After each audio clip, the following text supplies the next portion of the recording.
Olá! Preparados para uma análise focada hoje daquelas que, olha, valem ouro na hora da prova de concurso. Hoje o nosso mergulho é direto ao ponto. Poder Executivo, na Lei Orgânica de Bom Princípio, lá no Rio Grande do Sul, vamos focar bem nos artigos 64 a 70. Essencial para quem está aí na batalha do direito municipal. A gente está com a Lei Orgânica número 1 de 1990 aqui, já na versão atualizada de 2022. E a missão hoje é descomplicar esses artigos. Entender a estrutura do Executivo, como funciona a eleição, a posse, quem substitui quem e, claro, um ponto sempre importante, a remuneração do prefeito e do vice. Vamos dar aquela força para entender tudo direitinho e não cair em pegadinha de prova. Prontos para essa aula focada? Com certeza. Olha, esses artigos são, assim, a espinha dorsal do Executivo Municipal. Entender quem manda, como assumir o cargo, quem entra no lugar se precisar. Isso é o básico para compreender a máquina pública local. E as bancas, elas sabem disso, né? Elas adoram explorar cada detalhezinho.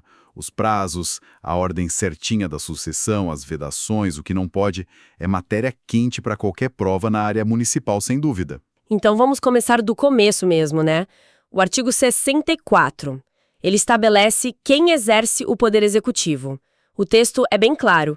O poder executivo é exercido pelo prefeito municipal, auxiliado pelos secretários municipais. Parece simples. Parece simples, mas essa frase já monta o organograma básico, né? O prefeito é o chefe, a figura central, quem toma as decisões finais ali no executivo, e os secretários. Bom, eles são cargos de confiança nomeados pelo prefeito. Funcionam como, tipo, os braços direitos dele, cada um tocando uma área específica, saúde, educação, obras e por aí vai.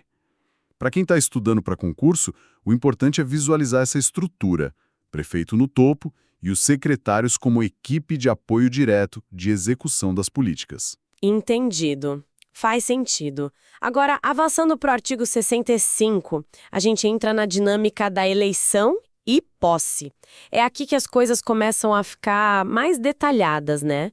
Mandato de 4 anos para prefeito e vice, eleitos juntos, até 90 dias antes do fim do mandato anterior, seguindo as regras federais. E olha só o parágrafo 1º, um clássico de prova. A eleição do prefeito importará a do vice-prefeito com ele registrado. Isso mesmo.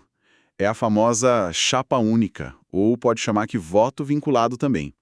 O eleitor vota no prefeito e o vice vem junto, está no mesmo pacote.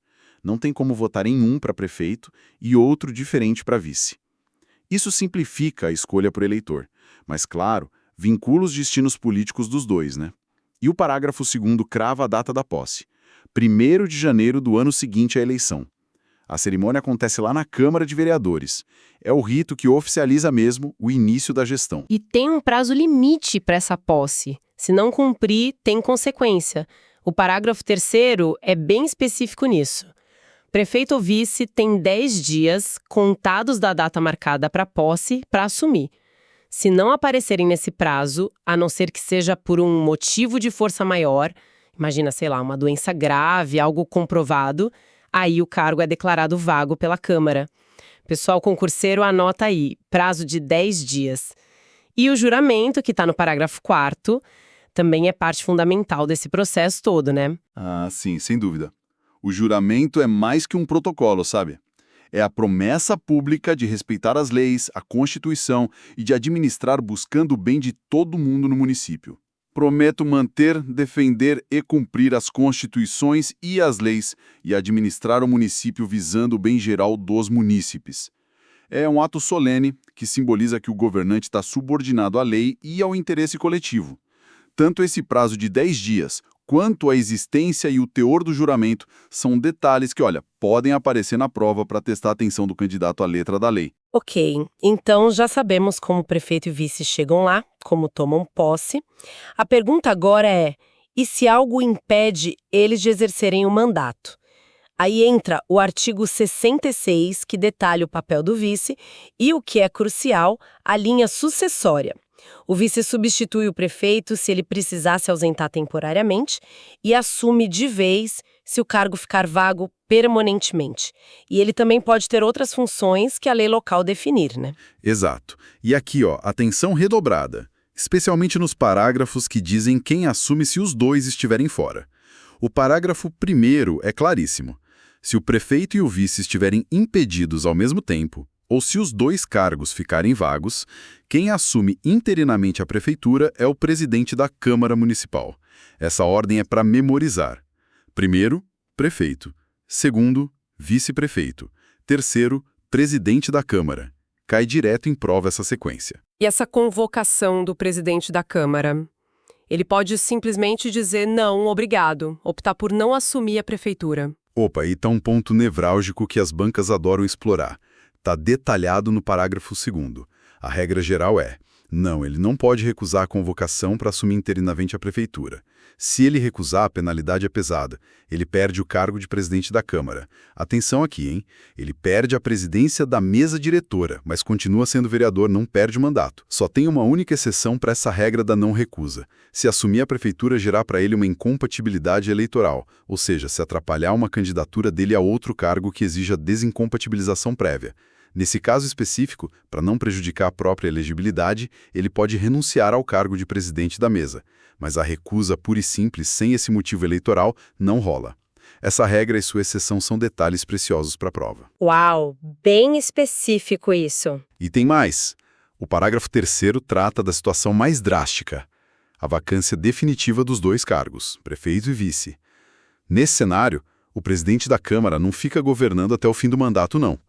A solução que a lei dá é realizar uma nova eleição seguindo as regras federais e estaduais. E os eleitos nessa nova disputa, o parágrafo 4º diz, eles apenas completam o mandato que já estava em curso. Não ganham um mandato novinho de 4 anos inteiros. É só para terminar o período.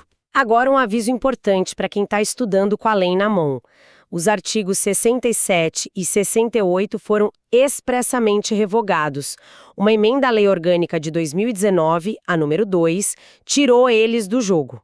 Ou seja, podem riscar esses dois da lista de estudo. Menos coisa para decorar, né? Um alívio. Exatamente.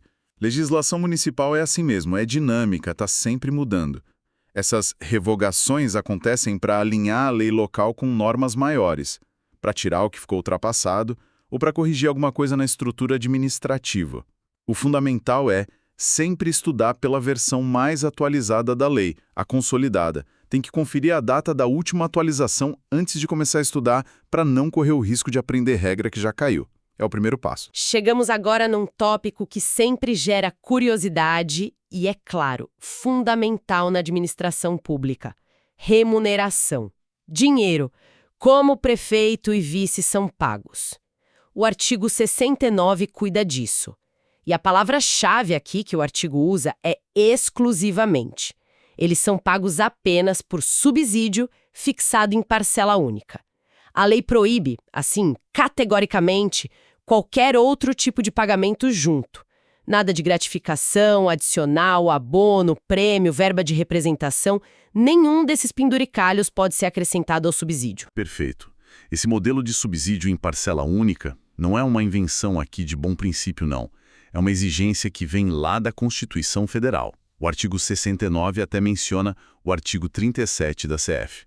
Vale para agentes políticos em geral. Qual a ideia por trás disso? Basicamente, transparência e moralidade. Evitar aqueles antigos penduricalhos que tornavam difícil saber quanto um agente público ganhava de verdade. Para a prova, a regra é clara. Prefeito e vice, de bom princípio, recebem subsídio em parcela única. Ponto final.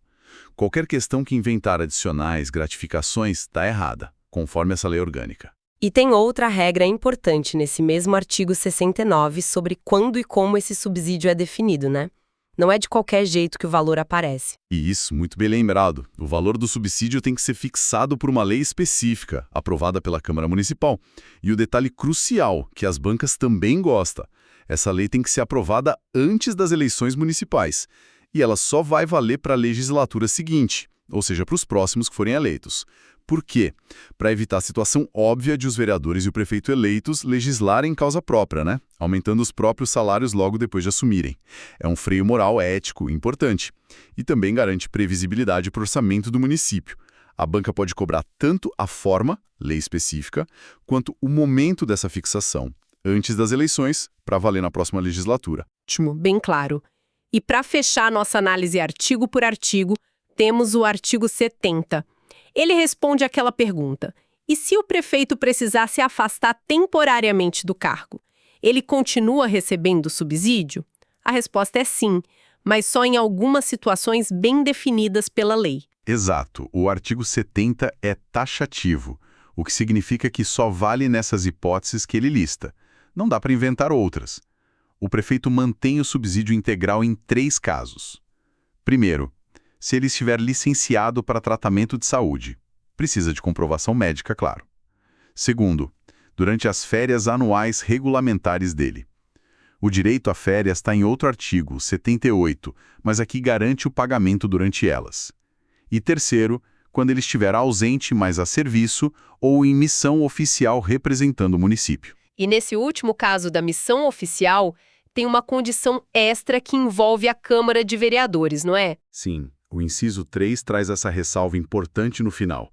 Devidamente licenciado pela Câmara quando a lei assim o exigir. O que isso quer dizer? Que para algumas viagens ou missões mais longas ou que envolvam representar o município oficialmente fora da cidade, a própria lei orgânica ou outra lei municipal pode determinar que o prefeito precise de uma autorização prévia, uma licença formal da Câmara de Vereadores. Se essa licença for exigida por lei para aquela situação específica e a Câmara conceder, aí sim ele viaja representando o município e continua recebendo o subsídio normalmente. É mais um mecanismo de controle do Legislativo sobre as ações e as ausências do Executivo para garantir que viagens oficiais tenham respaldo e transparência. Excelente. Então, vamos fazer aquela recapitulação rápida, estilo checklist para concurseiros. Para fixar bem. Artigo 64, chefia do Executivo é o prefeito, auxiliado pelos secretários. Tranquilo. Artigo 65, eleição. Mandato de 4 anos, chapa única com vice, posse no dia 1º de janeiro, tem aquele prazo de 10 dias para assumir, senão o cargo pode ser declarado vago, e o juramento é obrigatório. Artigo 66, sucessão. O vice substitui ou sucede o prefeito. Se os dois estiverem fora ou os cargos vagarem, quem assume interinamente é o presidente da Câmara e ele não pode recusar, a não ser por incompatibilidade eleitoral, lembra? Se a vacância dos dois for definitiva, tem nova eleição só para completar o mandato. Artigo 67 e 68. Revogados, pode esquecer. Ufa! Artigo 69, remuneração. É só subsídio, em parcela única, nada de extra. E o valor é fixado por lei antes da eleição, para valer só na gestão seguinte. E o artigo 70, manutenção de subsídio. O prefeito continua recebendo se estiver em licença saúde, de férias ou em missão oficial pelo município, essa última. Se a lei exigir, precisa de licença da Câmara. Pegaram os pontos principais? Essa síntese ficou perfeita para a revisão final. O que tudo isso mostra, né? Que a lei orgânica, mesmo sendo municipal, é um tipo de microcosmo de princípios constitucionais maiores que valem para o país todo. A estrutura de poder que ela desenha, a forma de eleição, a linha de sucessão, as regras de remuneração como essa do subsídio e os mecanismos de controle tipo a licença da Câmara, tudo isso reflete a organização do Estado brasileiro como um todo. E as bancas elas adoram cobrar justamente esses detalhes que conectam a norma local com a Constituição Federal, ou que apresentam essas particularidades, como a regra da não recusa do presidente da Câmara. Dominar esses artigos significa entender como o Poder Executivo funciona na prática, ali no nível mais próximo do cidadão, e como ele se encaixa no sistema federativo. Para quem está estudando para concurso, cada detalhezinho desses pode ser o diferencial para conseguir a vaga. Excelente fechamento, conectando o local com o geral faz todo sentido. E como a gente sempre gosta de fazer aqui, vamos deixar uma questão no ar para estimular a reflexão um pouco além da letra fria da lei. Ajuda a consolidar o aprendizado, né? Pensando naquela regra de sucessão do artigo 66, que coloca o presidente da Câmara na linha direta logo depois do vice-prefeito, como será que essa disposição pode afetar o jogo político do dia a dia entre o executivo e o legislativo? Imaginei um cenário de tensão forte, talvez até um processo de impeachment rolando contra o prefeito e o vice ao mesmo tempo. como essa possibilidade ou a impossibilidade, dependendo do caso do presidente da Câmara assumir o comando da prefeitura, poderia influenciar as negociações, as alianças políticas e a própria estabilidade do governo local. Fica aí a provocação para pensarem um pouco além do decoreba. Com isso, a gente encerra a nossa análise detalhada dos artigos 64 a 70 da Lei Orgânica de Bom Princípio. Esperamos que essa aula focada aqui seja um combustível potente aí nos estudos de vocês. Boa sorte e até a próxima!